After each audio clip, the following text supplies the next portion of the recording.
Hello friends, good morning. Welcome to एडिस्टा classes. आज है 9 जुलाई 2020 और 9 जुलाई 2020 से जितने भी करंट अफेयर के इंपॉर्टेंट क्वेश्चन बनते हैं वो हम इस वीडियो में डिस्कस करेंगे। साथ ही मैं आपको हर एक क्वेश्चन से रिलेटेड इंपॉर्टेंट फैक्ट बताऊंगा, तो आप हमारा वीडियो पूरा और अंत तक ध्यान से देखिए। लास्ट में मैं आपसे क्वेश्चन पूछूंगा, आप उस क्वेश्चन का जवाब नीचे कमेंट बॉक्स में दे सकते हैं।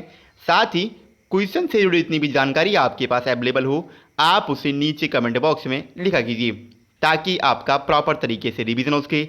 अगर आपको हमारी ये वीडियो पसंद आए तो वीडियो को लाइक कीजिए।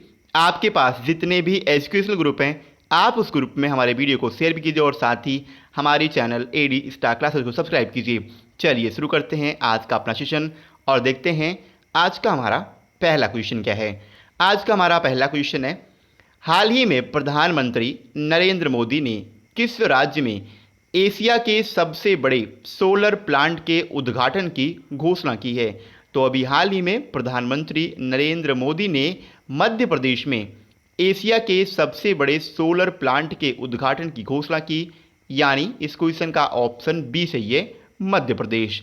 प्रधानमंत्री नरेंद्र मोदी ने 10 जुलाई को वीडियो कॉन्फ्रेंस के जरिए मध्य प्रदेश में एशिया के सबसे बड़े 750 megawatt Rewa ultra mega solar plant का अनावरण करेंगे।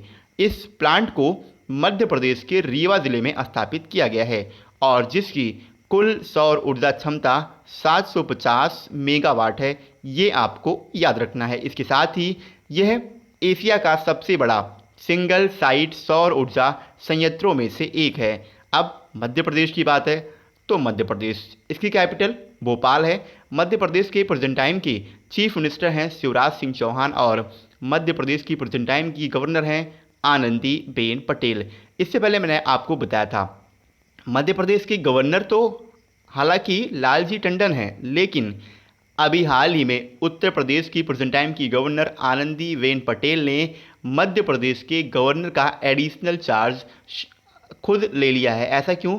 क्योंकि लालजी टंडन की तबीयत हाल ही में ख़राब हुई थी, जिसके कारण वो लखनऊ में एडमिट थे और इसी वजह से अब मध्य प्रदेश के गवर्नर का एडिशनल चार्ज उत्तर प्रदेश की प्रेजेंट टाइम की गवर्नर आनंदीबेन पटेल ने ले लिया है। आगे बढ़ते हैं।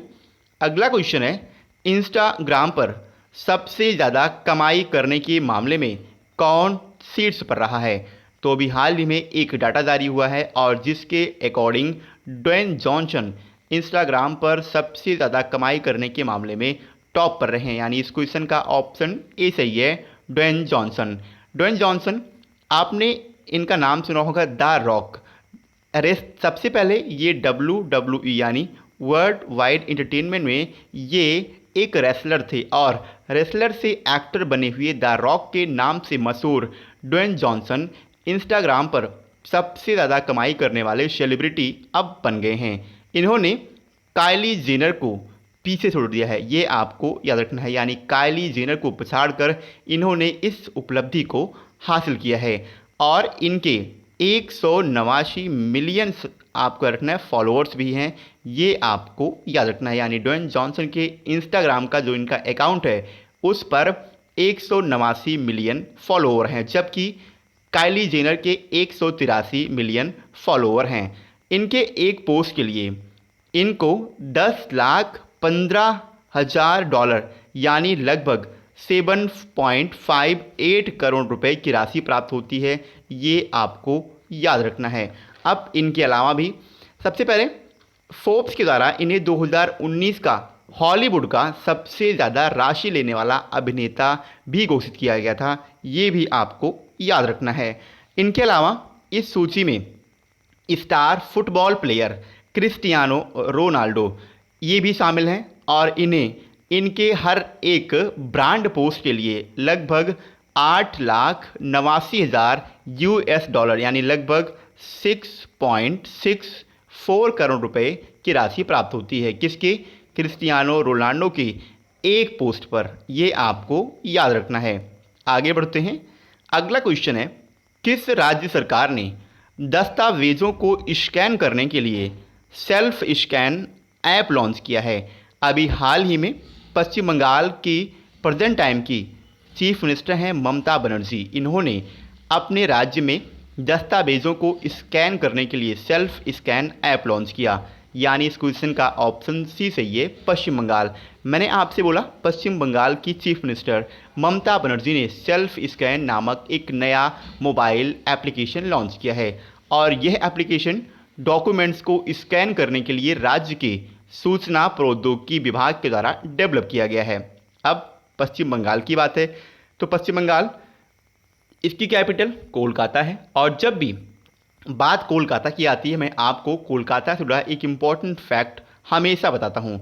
कोलकाता ये हुगली नदी के किनारे पर बसा हुआ इंडिया का एक प्रमुख शहर और उसके साथ ही पश्चिम बंगाल की कैपिटल है और हुगली ये गंगा नदी की वितरिका है जो कि बे ऑफ बंगाल में जाके अपना मुहाना बनाती है।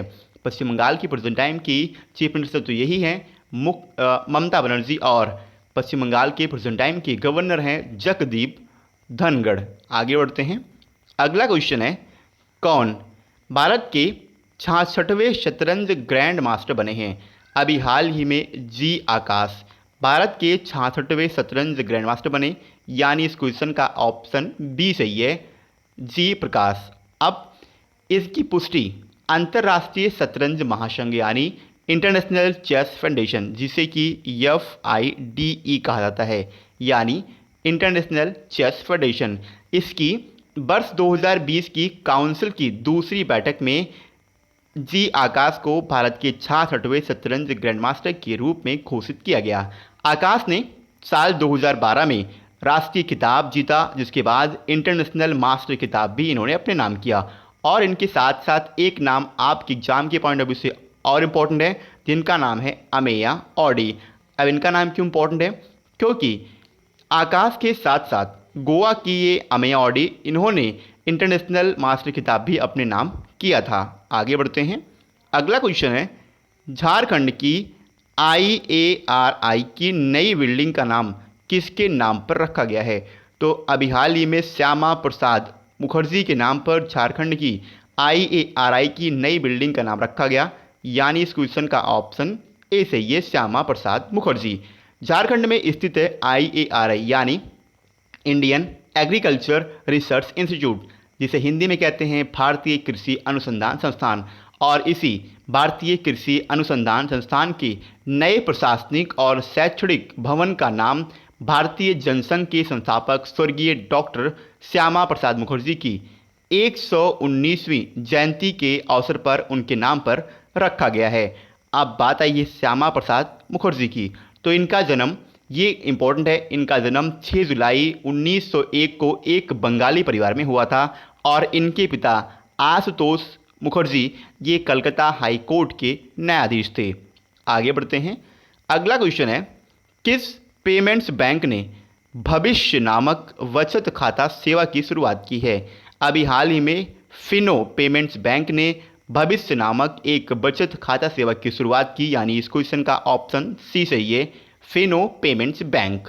फिनो पेमेंट्स बैंक लिमिटेड के द्वारा भविष्य बचत खाता सेवा शुरू की गई है और ये बचत खाता योजना 10 वर्ष से लेकर के 18 वर्ष की आयु के नाबालिगों के लिए शुरू की गई है और इस योजना को उत्तर प्रदेश, बिहार और मध्य प्रदेश में शुरू किया जाएगा, ये आपको याद रखना है, और जिसमें न्यूनतम शेष राशि रखना कंपलसरी नहीं रखा गया है। आगे बढ़ते हैं।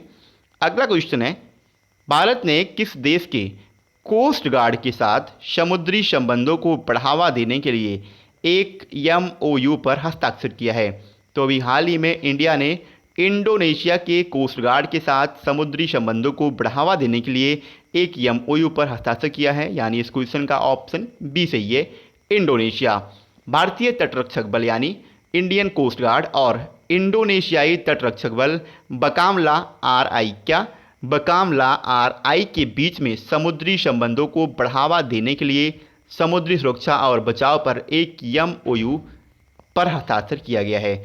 आपके माइंड में क्वेश्चन आना चाहिए, आपने MOU और MOA ये दोनों वर्ड कहीं ना कहीं ज़रूर सुनोगे, MOU और MO। अब इनके बीच का जो डिफरेंस है ये मैं आपको सबसे पहले बताता हूँ। MOU इसका मतलब होता है मेमोरेंडम ऑफ अंडरस्टैंडिंग और MOA का मतलब होता है मेमोरेंडम ऑफ एसोसिएशन। अब इन दोनों में अंतर क्या होता है? तो जब किसी दो देश या किसी दो राज्य के बीच में किसी भी मुद्दे पर या किसी भी योजना पर जब इनिशियल स्टेज पर बात चलती है तो वहाँ पर MOU साइन होता है, और जब बात फाइनल हो जाती है तो वहाँ पर MOA साइन किया जाता है। अब ICG की बात है, यानी इंडियन कोस्ट गार्ड। तो ICG, इसका हेडक्वार्टर नई दिल्ली में है, और ICG के वर्तमान समय के डायरेक्टर जनरल हैं कृष्णस्वामी नटराजन। इंडोनेशिया की बात आई है तो इंडोनेशिया, इसकी कैपिटल मोस्ट इम्पोर्टेंट है। क्यों? क्योंकि इसकी पहले की कैपिटल थी जकार्ता, और अभी हाल ही में इंडोनेशिया गवर्नमेंट ने अपनी कैपिटल जकार्ता को बोर्नियो आइलैंड पर शिफ्ट करने की घोषणा की है। ऐसा क्यों किया है? क्योंकि जकार्ता दुनिया का सबसे तेज़ी से डूबता हुआ शहर है, ये आपको याद रखना है। इंडोनेशिया की करेंसी है इंडोनेशियाई रुपया, और इंडोनेशिया के प्रेजेंट टाइम के प्रेसिडेंट हैं जोको विडोडो। आगे बढ़ते हैं। अगला क्वेश्चन है, किसे UKIBC के नए CEO के रूप में नियुक्त किया गया है? अभी हाल ही में जयंत कृष्णा को UKIBC के नए CEO के रूप में अपॉइंट किया गया, यानी इस क्वेश्चन का ऑप्शन ए सही है, जयंत कृष्णा। सबसे पहले ये टर्म UKIBC, UK इसका मतलब होता है United kingdom India business council. Jayant वर्तमान ग्रुप के CEO रिचर्ड हेडल का स्थान लेंगे, ये आपको याद रखना है। इससे पहले जयंत कृष्णा ने प्रधानमंत्री कौशल भारत मिशन के CEO के साथ साथ राष्ट्रीय कौशल विकास निगम के कार्यकारी निदेशक और मुख्य परिचालन अधिकारी के रूप में भी कार्य किया है। ये भारत स्थित UKIBC ग्रुप के पहले CEO होंगे। UKIBC, इसके बारे में मैंने आपको उसका फुल फॉर्म बताया। अब UKIBC आखिर ये है क्या? तो UKIBC, इसको ब्रिटेन और भारत के बीच में व्यापार और व्यापारिक संबंधों को बढ़ावा देने के लिए स्थापित किया गया है। आगे बढ़ते हैं। अगला क्वेश्चन है, विश्व बैंक ने गंगा को स्वच्छ और निर्मल बनाने के लिए भारत को कितने मिलियन डॉलर के ऋण की मंजूरी प्रदान की है? अभी हाल ही में विश्व बैंक ने भारत को गंगा को स्वच्छ और निर्मल बनाने के लिए 400 मिलियन USD, यानी यूनाइटेड स्टेट ऑफ अमेरिका, यानी जिसे हम कहते हैं अमेरिकी डॉलर, इसको प्रदान करने की घोषणा की, यानी इस क्वेश्चन का ऑप्शन सी सही है, 400। वर्ल्ड बैंक ने नमामि गंगे कार्यक्रम में ज़रूरी सहयोग बढ़ाने और गंगा नदी की कायाकल्प करने के लिए इंडियन गवर्नमेंट के साथ 400 मिलियन डॉलर के ऋण समझौते पर हस्ताक्षर किए हैं। अब इसका उद्देश्य क्या है? तो इसका मेन पर्पज़ ये रखा गया है कि गंगा को स्वच्छ और निर्मल नदी बनाना, पावन गंगा नदी के प्रदूषण के स्तर को कम करना तथा नदी बेसिन के प्रबंधन को मजबूत करने की दिशा में काम करना। अब विश्व बैंक यानी वर्ल्ड बैंक की बात है तो इसकी स्थापना कहीं कहीं आपको 1944 और 1945 देखने को मिलेगा। अगर आपसे क्वेश्चन पूछा जाएगा तो ऑप्शन में या तो 94 होगा और या 95 होगा, और आपको याद रखना है इसकी जो प्रस्ताव आई थी। देखिए, किसी भी ऑर्गेनाइजेशन को स्थापित करने के लिए सबसे पहले प्रस्ताव पारित किया जाता है, तो प्रस्ताव 1944 में आया था, जबकि इसे मुख्य रूप से 1945 में स्थापित किया गया था। विश्व बैंक, इसका हेडक्वार्टर वाशिंगटन DC में है, और विश्व बैंक के वर्तमान समय के अध्यक्ष हैं डेविड मालपास, और विश्व बैंक के प्रेजेंट टाइम की MD और CFO हैं अंशुला कांत। आगे बढ़ते हैं। अगला क्वेश्चन है, किस बैंक ने स्वास्थ्य बीमा उत्पादों के लिए स्टार हेल्थ इंश्योरेंस के साथ एक साझेदारी की है? अभी हाल ही में करूर वैश्य बैंक ने स्वास्थ्य बीमा उत्पादों के लिए स्टार हेल्थ इंश्योरेंस के साथ साझेदारी की, यानी इस क्वेश्चन का ऑप्शन ए सही है, करूर वैश्य बैंक। करूर वैश्य बैंक ने अपने कस्टमर्स को स्वास्थ्य बीमा विकल्पों की व्यापक श्रृंखला प्रदान करने के लिए star health and allied insurance company के साथ साझेदारी की है, और इस समझौते से बैंक अपने ग्राहकों को किफ़ायती बीमा उत्पाद और उनके दावे के त्वरित निपटान करने में सक्षम होगा। अब करूर वैश्य बैंक की बात है तो इसका हेडक्वार्टर ये करूर में है, और करूर ये तमिलनाडु में पड़ता है, ये आपको याद रखना है। इसके वर्तमान समय के अध्यक्ष हैं NS श्रीनाथ, और करूर वैश्य बैंक की टैगलाइन आपको याद रखनी है। करूर वैश्य बैंक की टैगलाइन है, स्मार्ट वे टू बैंक। आगे बढ़ते हैं। लास्ट में मैंने आपसे क्वेश्चन पूछा था, किसने भारत की पहली social media super app Elyments launch किया है। क्वेश्चन का ऑप्शन बी सही था, एम वेंकैया नायडू, और लगभग सभी बच्चों ने इसका सही आंसर दिया। मैं आपसे एक बार फिर कहूँगा, आपको क्वेश्चन के बारे में जितनी भी जानकारी पता है आप उसे नीचे कमेंट बॉक्स में लिखा कीजिए। चलिए बढ़ते हैं आगे और देखते हैं आज का हमारा क्वेश्चन क्या है। आज का हमारा क्वेश्चन है, कौन सा राज्य 100% घरों में एलपीजी कनेक्शन देने वाला देश का पहला राज्य बना है। क्वेश्चन के 4 ऑप्शन हैं, हिमाचल प्रदेश, गुजरात, उत्तर प्रदेश और मध्य प्रदेश। एक बार मैं आपसे फिर बोलूँगा, आपको क्वेश्चन के बारे में जितनी भी जानकारी पता है आप उसे नीचे कमेंट बॉक्स में लिखा कीजिए ताकि आपका प्रॉपर तरीके से रिवीजन हो सके। अगर आपको हमारी ये वीडियो पसंद आए तो वीडियो को लाइक कीजिए। आपके पास जितने भी एजुकेशनल ग्रुप हैं आप उस ग्रुप में हमारे वीडियो को शेयर कीजिए और साथ ही हमारे चैनल AD स्टार क्लासेस को सब्सक्राइब कीजिए। आज के लिए इतना ही। जय हिंद।